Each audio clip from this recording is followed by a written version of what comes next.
देखो तो दुनिया में सुख ही सुख, न देखो तो दुनिया दुख का दरिया। ये जिंदगी और कुछ नहीं है यारो, ये सिर्फ है देखने का नजरिया।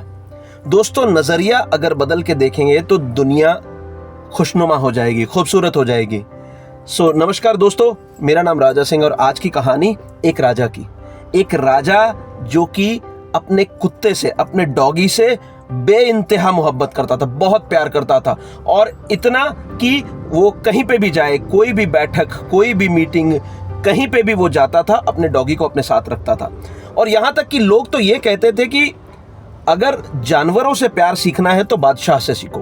वो इतना प्यार करते थे अपने डॉगी से और इनके इस प्रेम की चर्चा पूरे राज्य में फैली हुई थी। तो हुआ यूं कि एक बार बादशाह को किसी दूसरे राज्य में जाना था और समुद्री यात्रा करनी थी। और राजा यात्रा शुरू करते हैं और अपने साथ साथ अपने कुछ सैनिक, सिपाही और मंत्रीगण को भी साथ लेकर के जाते हैं। और साथ ही साथ राजा का ये डॉगी भी जाता है। स्वाभाविक था, हर जगह डॉगी जाता था, तो इस बैठक में और इस मीटिंग के लिए भी डॉगी जा रहा था। ये सारे एक नाव में सवार होते हैं और समुद्री यात्रा इस डॉगी के लिए पहली बार थी।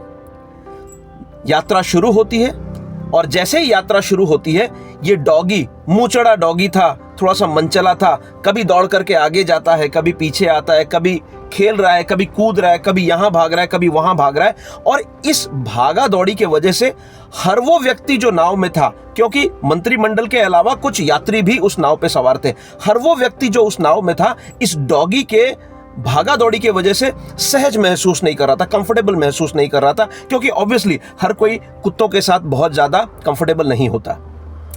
इस भागा दौड़ी की वजह से, यहां वहां आगे पीछे चलने की वजह से नाव काफी अनस्टेबल होती जा रही थी, हिल रही थी। लोग डर भी रहे थे। और शुरू में तो राजा को ऐसा लगा कि वाह, मेरा डॉगी कितना प्यारा है, खेल रहा है, कूद रहा है। लेकिन बाद में राजा को भी ये महसूस होने लगा कि कहीं ना कहीं इस डॉगी के भागा दौड़ी के वजह से, खेलने के वजह से हम सब परेशान ना हो जाएं। और यात्रियों को भी ऐसा लग रहा था कि कहीं ये नाव पलट ना जाए, क्योंकि कोई डर रहा है, कोई बच रहा है, कोई कुछ कर रहा है कि ये नाव पलट ना जाए। तो ये सारा सिलसिला चल ही रहा था। तो उन यात्रियों में एक व्यक्ति ऐसा था जो कि देखने में काफी सुलझा हुआ, समझदार और उम्रदराज था। उसने सोचा कि मुझे ही कुछ करना होगा। तो वो उठ करके राजा के पास जाता है और कहता है, महाराज गुस्ताखी माफ, अगर इजाजत दें तो मैं कुछ कहूं। तो महाराज ने कहा, हाँ बताइए। तब उस व्यक्ति ने कहा, महाराज आपका ये जो प्यारा डॉगी है, इसके दौड़ने भागने के वजह से कहीं ऐसा ना हो कि हम सब मुसीबत में आ जाएं, कहीं ऐसा ना हो कि ये नाव पलट जाए और हम सब पे जान की बनाए। तो महाराज इसका कुछ करना होगा। तो राजा ने कहा कि क्या करना चाहते हो करो, और मेरी तरफ से तुमको पूरी इजाजत है। तब इस व्यक्ति ने अपने दोस्तों से कहा कि आओ, मुझे तुम्हारी एक मदद चाहिए। 3 या 4 लोग आते हैं, उस डॉगी को पकड़ते हैं और उठा करके पानी में फेंक देते हैं। और ये सारी चीजें लोग देख करके दंग रह गए। डॉगी जो अभी तक दौड़ रहा था, भाग रहा था, वो पानी में गिरने के बाद उसकी जान के लाले पड़ाए और वो अपने आप को बचाने के लिए तेज तेज तैरने लगा, नाव के पीछे पीछे आने लगा और आकर के नाव को पकड़ लिया। फिर नाव थोड़ी सी आगे गई, फिर वो तैर करके आकर के नाव को पकड़ लिया। और दिख रहा था कि वो डॉगी बहुत ज्यादा परेशान था, उसकी जान पे बनाई थी।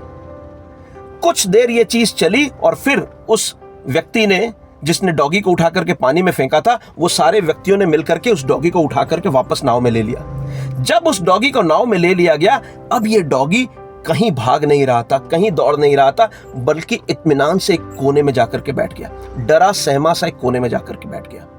ये चीज देख करके सब लोग दंग रह गए और महाराज खुद भी दंग रह गए। महाराज ने कहा इस व्यक्ति से कि भाई, ऐसा क्या कर दिया तुमने? ये डॉगी जो थोड़ी देर पहले खेल रहा था, कूद रहा था, मस्ती कर रहा था, वो अब एक बीमार बकरी की तरह कोने में बैठ गया सहम के। ऐसा क्या हो गया? तब इस व्यक्ति ने कहा, महाराज, दुनिया का दस्तूर है कि जब तक मुसीबत आपके खुद पे नहीं आती तो आपको एहसास नहीं होता कि सामने वाला कैसा महसूस कर रहा है। अगर आप पे मुसीबत आएगी तभी आपको यह एहसास होगा कि सामने वाले को किस किस्म की परेशानी हो रही है। और यही इस डॉगी के साथ भी हुआ। जब उसको एहसास हुआ कि उस पे जो मुसीबत आई वो क्या है, तो अब वो डर करके, सहम करके कोने में बैठा है।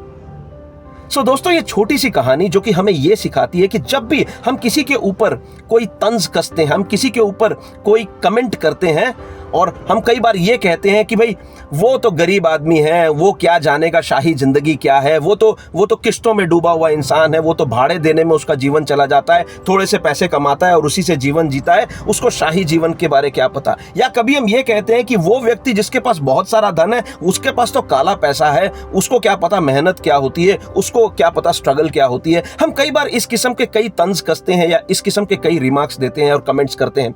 दोस्तों, मैं आपसे यही कहूंगा कि इस किस्म के रिमार्क्स हम जब भी देते हैं ना, रुकिए, सोचिए, समझिए, क्योंकि हमें कोई एहसास नहीं है कि सामने वाले के जीवन में क्या चल रहा है। और इस किस्म के कमेंट करके हम भी कहीं ना कहीं वही गलती करते हैं जो कि इस डॉगी ने की थी।